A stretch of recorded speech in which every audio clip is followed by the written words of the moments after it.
Bonjour tout le monde et bienvenue sur la première vidéo de ma chaîne YouTube. Tout d'abord, je vais parler un petit peu de la chaîne, des objectifs que je désire pour cette chaîne YouTube. Du coup, c'est une chaîne à objectif éducatif qui va parler d'informatique. Donc, on va passer du développement jusqu'au réseau en passant par le lien qui est entre les deux. Développement, c'est une chaîne éducative, comme je l'ai dit. Donc ça va être sous forme de petites séries de vidéos qui vont débuter donc vraiment à la toute base d'un langage euh, ou d'une notion que je vais vous apprendre dans une série. Alors, la vidéo d'aujourd'hui est la première vidéo de la série qui vise à apprendre le langage C. Donc, je vous ai préparé une petite liste qui s'affiche voilà, juste ici de ce qu'on va faire aujourd'hui. Première chose qu'on va faire dans cette vidéo, c'est que je vais vous expliquer ce qu'est un IDE, lequel on va télécharger et utiliser pour développer en C. Je vais vous parler ensuite des variables, des différents types de variables et surtout des variables les plus utilisées en C, pour les débutants du moins. Et l'objectif de cette vidéo, c'est de vous apprendre à écrire un- dans le terminal avec des lignes de code et à récupérer les données que l'utilisateur va rentrer. Alors, on va tout de suite commencer par l'IDE. Donc alors l'IDE, qu'est-ce que c'est? Donc là, CodeBlocks, qui est ouvert juste ici, est un IDE. Donc CodeBlocks, c'est l'IDE qui me permet de d'écrire en fait mon code, de le compiler, de le modifier et de le lancer juste après. CodeBlocks, il va également me permettre de faire une release, ce qu'on appelle une release. Donc c'est un point .exe que je vais pouvoir donner par exemple un ami sur un autre PC. Et il a juste besoin de lancer ce point .exe pour pouvoir, euh, excusez-moi, accéder à votre programme. Donc pas au code, mais juste au rendu final de votre programme. Alors ici, on a un petit lien que je vous mettrai en description, donc qui est pour télécharger en fait CodeBlocks. Donc que vous soyez sous Windows, sous Linux ou sous macOS, vous pouvez le télécharger.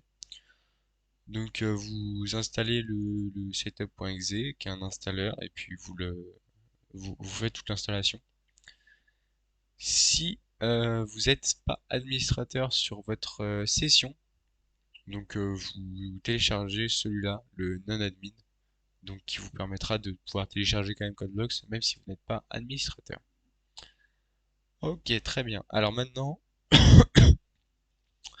une fois qu'on est passé, qu'on a téléchargé en fait CodeBlocks, on peut voir qu'on va tomber sur cette page-là, et donc on a déjà trois petites interfaces distinctes. Alors, on a l'interface de gauche, Management. Donc ça, c'est une interface où vous avez tous vos dossiers. Donc là, Project, on a le projet qui est en cours, qui est ouvert. Donc là, on n'a aucun projet ouvert, donc on n'a rien dedans. On a accès à nos fichiers dans notre PC, etc., etc. Ensuite, on a cette partie-là. Cette partie-là, c'est la partie où vous allez avoir vos codes, ou c'est la partie où vous pourrez en tout cas développer. Et cette partie-là, c'est la partie où vous allez pouvoir regarder les erreurs qui sont dans votre code et pouvoir regarder la sortie de votre programme. Alors, maintenant qu'on sait ça, ce qui nous va nous intéresser, ça va être de créer un premier projet. Donc alors, ici on a le petit bouton Create a New Project. Hop, on appuie dessus. Et donc comme vous pouvez le voir, il y a énormément de projets qui sont, qui sont possibles de faire avec CodeBlocks. Donc on a des projets Qt, des projets Arduino. Nous, ce qui va nous intéresser, ça va être les projets console. Alors, si vous savez pas ce que c'est qu'une console, je le rappelle, on part des bases dans les premières vidéos. Donc la console, hop, si vous tapez ici CMD, vous allez tomber sur ça, invité de commande. Et donc ici, ça c'est mon invité de commande. Donc ça vous permet d'écrire de demander par exemple votre configuration IP ou quoi que ce soit. Et ça va pouvoir sortir un petit peu tout ce que vous voulez. Et donc nous, ça va être sur ça qu'on va essayer de faire un programme. Donc ça va être juste des lignes avec du coup des phrases qu'on va pouvoir afficher et des entrées qu'on va pouvoir demander. Alors, donc on appuie sur console application. Donc nous, on apprend pour le moment le C, on verra le C++ dans une autre série. Donc on rentre le titre du projet qu'on veut. Donc là par exemple, projet court, YT. Donc l'endroit où on veut placer notre fichier et ce que ça va donner, où est-ce qu'il va être stocké. Donc c'est l'endroit où vous l'avez placé, le dossier du même nom de votre projet et le .cbp, donc codeblocks, cb codeblocks. Ok. Ensuite ici, le compiler c'est toujours GNU-GCC compiler, mais c'est celui qui est proposé de base normalement. Et ensuite, hop, on a besoin de toucher à rien, on peut finir la création du projet. Alors ici, vous voyez qu'à gauche, dans le workspace, il y a le dossier projet court, donc le dossier notre projet qui s'est rajouté, un dossier source, et dedans on a le main.c. Main, en anglais ça veut dire principal, donc ça va être notre code principal en fait dans cette application, enfin plutôt dans ce projet. Et donc .c, parce que C c'est le langage qu'on utilise pour développer. Alors, si on reprend notre petite liste des choses qu'on a à faire dans cette vidéo. Hop. Alors, dans cette vidéo, explication d'un IDE, lequel est téléchargé. Hop, ça c'est fait. Alors maintenant, si on regarde notre liste des choses à faire, la deuxième chose à voir, c'est les variables, les différents types de variables et qu'est-ce que c'est qu'une variable surtout. Alors déjà, pour que vous visualisiez un peu, une variable, c'est comme une boîte, c'est une espèce de boîte informatique donc qui va prendre de la mémoire et qui va stocker une ou plusieurs informations qui vont être utiles, voire même essentielles au bon déroulement de votre programme, de votre code. Alors, dit comme ça, c'est peut-être un petit peu barbare, vous comprenez peut-être pas énormément ce que je veux dire, mais je vais vous montrer un petit peu.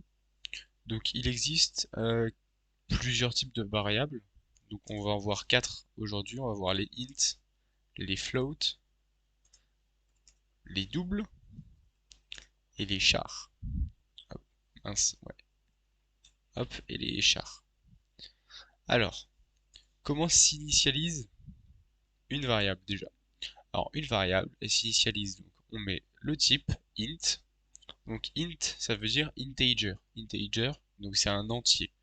Donc là, bon, on va l'appeler entier pour se faciliter un peu la tâche. Donc un entier, donc là-dedans, par exemple, il peut y avoir la valeur 0, 1, 2, quel que soit le nombre entier. Donc ça, là, on a déclaré la variable. C'est une déclaration. Maintenant, si on veut l'initialiser, on peut mettre par exemple entier prend pour valeur 0. Donc j'ai bien dit prend pour valeur là sur le signe égal parce que ça affecte la valeur 0 à, à la variable entier. Prend pour valeur, c'est important de se rendre compte que c'est pas égal. Maintenant, on a float, qui veut dire flottant. Donc flottant, qu'est-ce que c'est? C'est un nombre décimal. Un nombre décimal qui est codé sur 4 octets, 32 bits. Donc il a beaucoup moins de précision qu'un double qu'on va voir par la suite, mais ce qu'il faut retenir, c'est que c'est un nombre flottant, donc pareil, décimal. Donc par exemple, on peut mettre 5,168. Ça va très bien pour un float. Maintenant, on a les doubles. Double, donc c'est un nombre flottant, un nombre décimal, mais qui est beaucoup plus précis, parce que lui, il est codé sur 8 bits, donc 8 octets, donc 64 bits. Donc, il est beaucoup plus précis. Donc là, bon, on va l'appeler double aussi. Non, on peut pas. Oui. Il y a des mots qui sont réservés. Ça, faut aussi que je vous le dise. Il y a des mots qui sont réservés, comme par exemple le double. On voyait bien que quand je l'écris, il est bleu. Donc là, par exemple, ma variable, je peux pas l'appeler double, parce que sinon mon mot il est bleu aussi. C'est un mot qui est réservé pour le programme et que je peux pas utiliser comme nom de variable.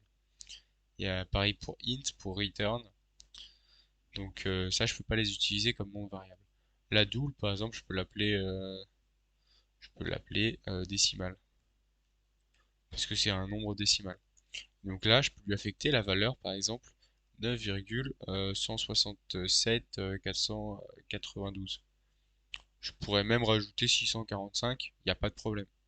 C'est vraiment un double, il y a beaucoup de précision derrière la virgule. Un char, qu'est-ce que ça veut dire? Char, ça veut dire caractère. Donc caractère, donc c'est quelques caractères que ce soit. Du moment où c'est un caractère ASCII, il me semble. Je crois que si c'est pas un caractère ASCII, c'est incompréhensible pour le programme en C, à vérifier.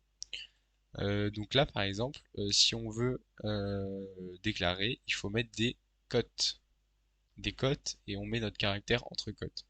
Si on met pas notre caractère entre cotes, le programme il va rien comprendre. Un caractère, ça se met toujours entre cotes ou entre guillemets. Ça, c'est à savoir. Donc là, maintenant, je vous ai expliqué un petit peu ce qu'étaient les variables, comment on les déclare, comment on les initialise, et on va s'en servir après dans l'étape numéro 3. Donc là, il y a une étape que j'ai oublié d'écrire, c'est que je vais vous apprendre déjà comment écrire et, et demander à l'utilisateur d'écrire euh, dans votre code. Alors, quelque chose déjà dont je vous ai pas parlé, ici on a trois boutons qui sont assez importants. On a le bouton Build. Build qui permet de compiler votre programme. Ça veut dire qu'il va prendre en compte toutes les modifications que vous avez fait dans votre programme et il va regarder qu'il n'y ait pas d'erreur. Là, normalement, je suis pas censé avoir d'erreur.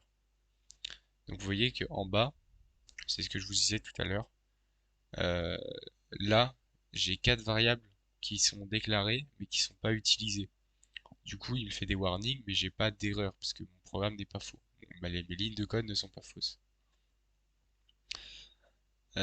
Ensuite, on a ici un petit bouton Run.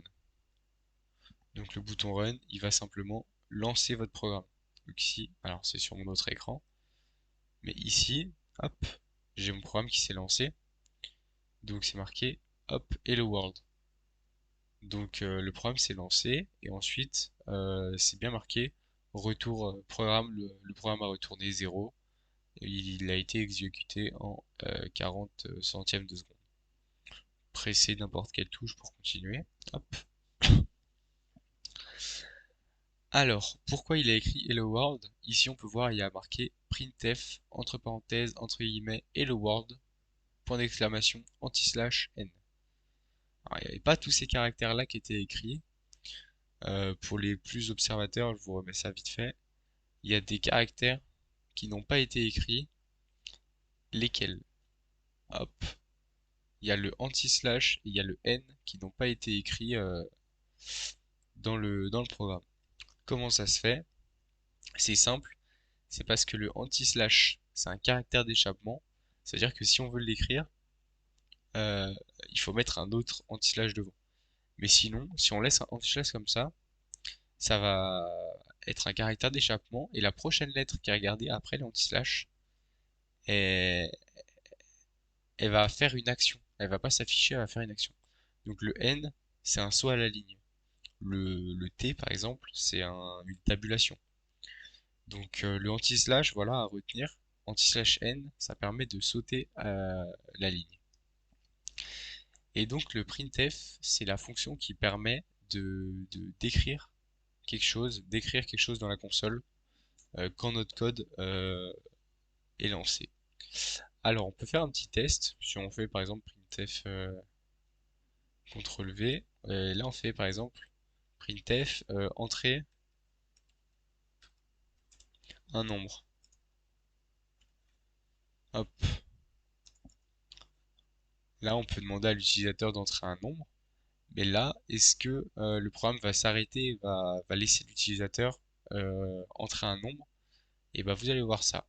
Maintenant, je vais vous montrer autre chose aussi. C'est que si on appuie sur Run comme ça, sans build le programme d'abord, hop, là je vais le faire, les modifications ne vont pas être enregistrées. C'est-à-dire que là, il y a toujours le Hello World, il y a toujours le saut à la ligne, mais il n'y a pas le entrer un nombre de points. Pourquoi? Parce que le programme n'a pas été build. Alors, on peut s'embêter à le build et ensuite à le run, mais ils ont créé un bouton CodeBlocks qui permet directement de build et de run le programme pour que ce soit beaucoup plus simple. Alors, hop, là on voit bien nos modifications, mais on voit bien qu'on n'a pas eu le temps d'écrire, que le programme a déjà été terminé en 357 millièmes de seconde. Donc nous, c'est pas ce qu'on veut. On veut que le programme s'arrête et que l'utilisateur puisse entrer une donnée, un nombre en l'occurrence. Donc là, on va même lui demander un nombre entier, ce sera plus simple. Comme ça, on fera ça dans un int. Alors, là, on lui demande d'écrire un nombre entier. Et maintenant, il faut réussir à scanner ce que fait l'utilisateur. Donc pour ça, on a une fonction qui s'appelle scanf. Hop, entre parenthèses. Alors je vais vous montrer comment elle fonctionne. La fonction scanf, c'est un peu spécial. Donc entre crochets. Alors, ce qu'il y a entre crochets, il faut mettre %d. Alors %d, ça veut dire que ce que le programme attend, c'est un décimal. D pour décimal.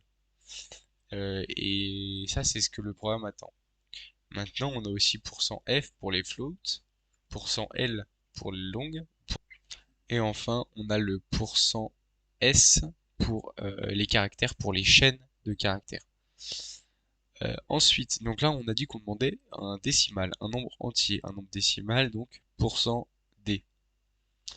%d, et là ensuite, ce qu'il faut faire, c'est qu'il faut mettre un et commercial, et il faut mettre le nom de la variable dans lequel on veut enregistrer l'information. Donc là, on met et entier. Donc là, on peut relancer notre programme pour voir si les modifications ont été enregistrées, pour voir s'il n'y a pas d'erreur quelque part. On n'a pas eu d'erreur. Maintenant, est-ce que les modifications ont été enregistrées?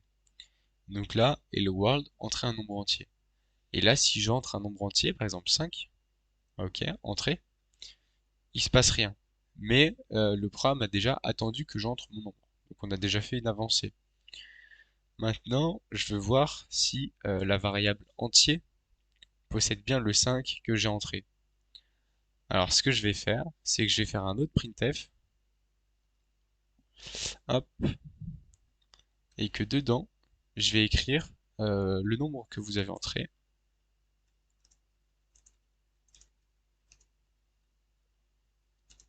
et deux points. Et là, comme pour le scanf, on met %d.